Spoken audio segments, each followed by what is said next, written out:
একটা ছোট্ট গ্রামে থাকতো এক গরিব কৃষক। নাম তার ছিল শম্ভু। তার ঘরে ছিল না টাকা, ছিল না সোনা, ছিল শুধু এক মুঠো চাল। বাবা, আজ ভাত হবে তো? তবে রে, ঈশ্বর বড়। সেই দিন পথে যেতে যেতে শম্ভু দেখলো এক বুড়ো মানুষ ক্ষুধার জ্বালায় কাঁপছে।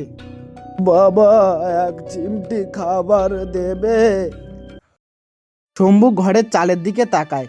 ওর ঘরে ছিল ওই এক মুঠো চাল। সে একটু ভাবলো, তারপর সব চাল ওই বুড়ো মানুষটার হাতে তুলে দিল। এই নাও বাবা, আমার ঘরে যেটুকু চাল ছিল তোমার জন্য নিয়ে এসেছি, এই নাও। তাহলে আমরা খাবো কি বাবা? শোন বাবা, ভালো কাজ কখনো খালি হাতে ফেরায় না।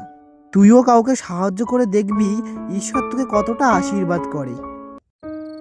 অন্ধকার রাত, সেই রাতে শম্ভুর বাড়িতে কিছু রান্না হলো না। গিন্নি, আজ চাল নেই। আজ আমাদের না খেয়ে ঘুমাতে হবে। চলো, কি আর করা যাবে। শম্ভুর পরিবার না খেয়েই ঘুমিয়ে পড়ল। গিন্নি, দরজায় কে যেন একটা ধাক্কা দিচ্ছে।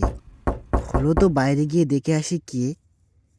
মোড়ল মশাই, এত রাতে গ্রামের সবাই আছে দেখছি। কি ব্যাপার, কি হয়েছে? শম্ভু, একটু ধৈর্য ধরো, কিছু সময়ের মধ্যে বুঝতে পারবে। মানে, ভদ্রলোকটাকে তো চিনলাম না। কে আপনি? বলছি শম্ভু, আমি একজন ধনী মানুষ। আমি শুধু জানতে চেয়েছিলাম কার মন সত্যিই বড়। তুমি আজ আমার সকালে আমাকে চাল দিয়ে সাহায্য করেছো। তোমার নিজে না খেয়ে তুমি আমাকে খাইয়েছো। শুধু এইটাই দেখছিলাম যে নিজেকে সবটুকু দিতে পারে সে কখনো গরিব থাকে না। এতে বসে শম্ভুর ছেলে বলছে, বাবা, আজ খাবারটা খুবই মিষ্টি হয়েছে, কারণ ভালোবাসা দিয়ে রান্না করা ভাত সব থেকে মিষ্টি হয়। তাহলে বাবা, আমরা এই গল্পটা থেকে কি বুঝলাম? ভালো মন থাকলে অভাবও হার মানে।